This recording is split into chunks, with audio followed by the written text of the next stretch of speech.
Halo semuanya, kembali lagi di channel Raja Galba ya. Nah, di video kali ini kita akan membahas tentang OJK yang sudah tidak lagi membangun pinjol ya. Maksudnya gimana sih, Bang? Maksudnya begini. Nih, di sini ada berita dari OJK ya. Nih, yang bagian ini nih.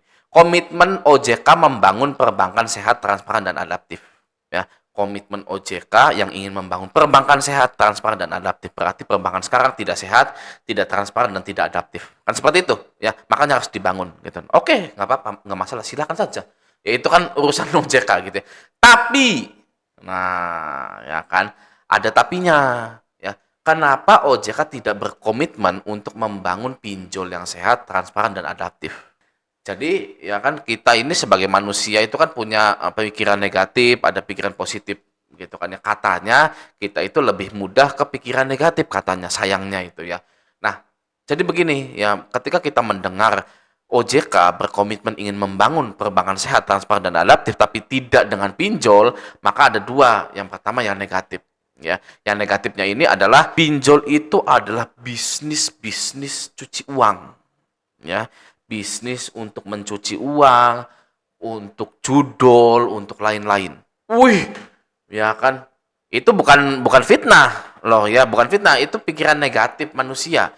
Kenapa kok pinjol yang harusnya disehatkan, dijadikan transparan dan adaptif kepada masyarakat, dipakai untuk masyarakat ya gitu ya. Itu tidak disehatkan gitu. Kan padahal kan paling mudah diakses oleh masyarakat. Betul? Betul ya. Jadi bukan menuduh seperti itu.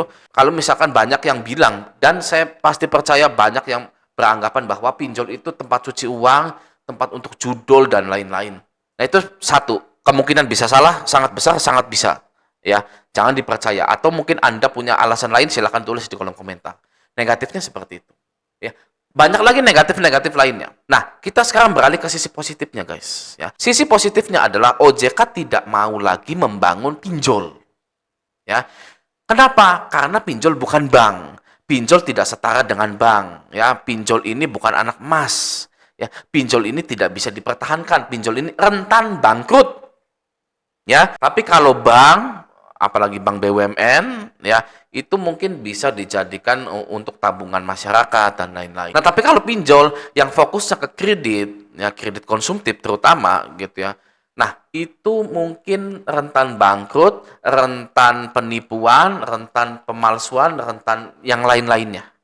Gitu ya. Sehingga OJK tidak mau membangun ya pinjol ini menjadi perusahaan yang sehat, transparan, dan adaptif. Nah, sekarang pertanyaannya begini, kenapa ketika OJK tidak mau membangun pinjol yang sehat, transparan, dan adaptif, ya, kenapa masih ada saja pinjol ini? Ya kan?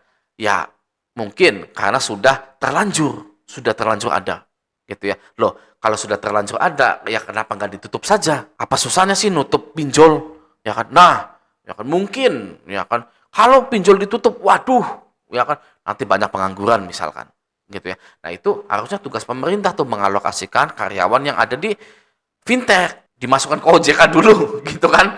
Dimasukkan ke OJK atau gimana gitu kan ya. Kayaknya sih di situ. Ya paling besarnya itu ya, karena ketika pinjol-pinjol ini tutup banyak yang apa namanya? Nganggur, guys. Ya bisa ratusan ribu orang nganggur itu. Gitu ya. Ya bingung juga kan, banyak bingungnya kan.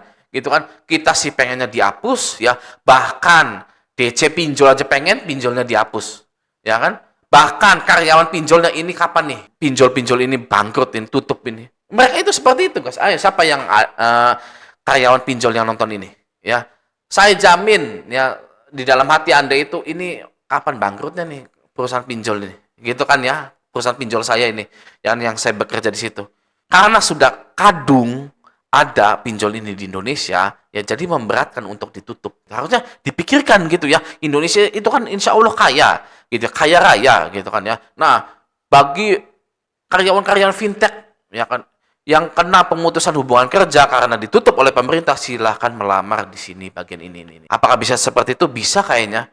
Ya apa sih yang nggak bisa di Indonesia itu, korupsi triliunan miliaran aja bisa gitu kan ya. Nah, satu-satunya kasus di Indonesia tentang pinjol yang bahaya yaitu ini, guys. Ya, sekarang ini ya. OJK fasilitasi pertemuan lender dengan pengurus PT Dana Syariah Indonesia. Ya kan? Ini adalah kasus yang sangat wow sekali. Ya, kalau masalah ancaman DC, ancaman begini ya, teror dari DC, hinaan dari DC itu aduh ya memang tidak boleh dinormalisasi, tapi itu tuh tidak ada apa-apanya guys dibandingkan dengan kasus ini. Ya.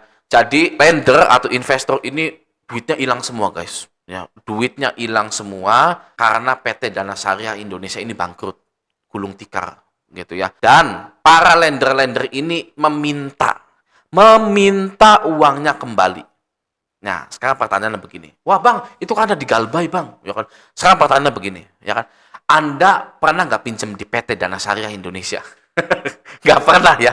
Nggak pernah sama sekali, guys. Pinjol apa itu PT Dana Syariah Indonesia? Coba kita lihat logonya. Nih, guys, ya. Pernah nggak kalian pinjam di sini? Kalau seingat saya, PT Dana Syariah itu tidak ada yang namanya mengajukan pinjaman, guys. Setahu saya, ini itu tempatnya para investor invest ya di industri fintech. Tidak ada yang pinjam ke sini itu guys, ya ke Dana Syariah ini. Kita ini ya nggak ada yang galbay di Dana Syariah, tapi bisa sampai bangkrut guys, sampai tutup. Coba siapa acungkan tangannya atau tulis di kolom komentar siapa yang gagal bayar di Dana Syariah. Saya jamin tidak ada. Tidak ada yang galbay di Dana Syariah. Ya konsumen-konsumen itu. Ya kan? Orang Indonesia kebanyakan gagal bayar di Kredivo, Uangmi, Kredit Pintar, Solusiku, ada kami, ada Pundi, ya nggak ada di Dana Syariah Galbay di sini, gitu ya. Tapi kok bisa bangkrut, gitu kan ya? Tidak ada yang Galbay di situ, tapi bisa bangkrut, gitu ya. Nah, itu tidak ada yang tahu jawabannya, gitu kan? Kenapa nih bangkrut nih? Pastinya udah nggak ada uang, ya. Entah ada penipuan di dalam, entah ada masalah-masalah di internal, gitu ya. Itu urusannya Dana Syariah gitu kan. Tapi yang pasti adalah banyak investor-investor di Dana Syariah yang merasa tertipu. Gitu ya. Bisa kita lihat di kolom komentar seperti ini. Sakit, sakit, sakit. 815 miliar dana melayang tanpa pantauan Anda. Tanggung jawab gimana caranya dana lender balik. Kasus gagal bayar Dana Syariah ini makin membuka mata publik soal lemahnya transparansi di industri keuangan syariah. Apakah benar ada unsur fraud? Ini bukan cuma soal bisnis gagal, tapi soal kepercayaan umat yang disalahgunakan. OJK harusnya nggak cuma jadi penonton, pengawasan seperti apa yang selama ini dijalankan. Info saat ini CS Dana Syariah sudah menyatakan WFH, namun layanan CS via WA pun belum dibalas. Sedang pertanyaannya, apakah ada proyek fiktif dan apakah ada pembiayaan yang tidak pakai agunan? Jadi guys ya, kalau pinjol itu bilang gini, kamu mau maling ya kan? Kamu mau maling uang perusahaan. Kok hebat banget ya kita bisa maling uang perusahaan. Orang kita minjem gitu ya, minjem terus karena kebutuhan ekonomi ya kan kita itu nggak ada uang, jadinya kita belum bisa bayar. Terus kata DC-nya, Anda mau maling uang perusahaan ya gitu. Sebenarnya guys ya, itu tuh reverse psychology, psikologi terbalik, psikologi kebalik ya. Sebenarnya yang mau maling uang itu pinjolnya guys. Ya, mau maling uang ke para investor-investornya itu guys. Ya. Contohnya ini Dana Syariah ini. Ya kan? Dana Syariah tiba-tiba ya kan tidak membalikan dananya para investornya gitu loh. Nah, pinjol sudah tahu hal tersebut. Waduh, kayaknya kalau dana investor kita ambil aja gimana nih? Ya kan? Udah kita maling aja gitu kan. Nah, hal tersebut ya dijadikan bahan penagihan. Guys ya. Kamu mau maling, ya kan? Oh, maling perusahaan, maling uang perusahaan gitu. Padahal mereka guys yang niat maling maling dana itu, ya maling dana dari lender itu. Seperti itu, fakta yang terjadi. Ya saya tidak ngomong fitnah, tapi ada ini Dana Syariah ini. Ya kan, seperti itu. Ya kan, dan kemungkinan ya pinjol-pinjol lain juga sama.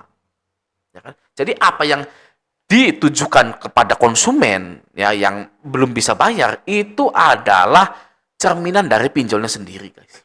Ya, mau maling kamu kabur ya itu juga cerminan dari DC pinjol ya kan, dari pinjolnya juga. Lah jadi guys ya, bagi kalian yang masih belum bisa bayar pinjol, tetap semangat, jangan putus asa ya, perbaiki ekonomi kalian.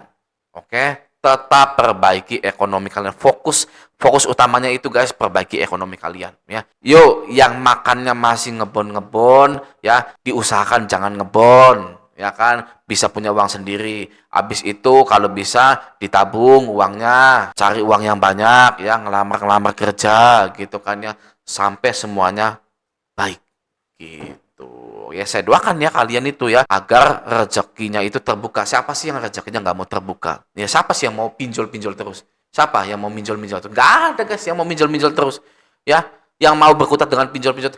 Orang yang berkutat dengan pinjol-pinjol terus itu adalah mafia hutang, DC, jasa pencairan, jasa gestur, pemburu data, cloning data nih udah ada saya tulis di sini nih.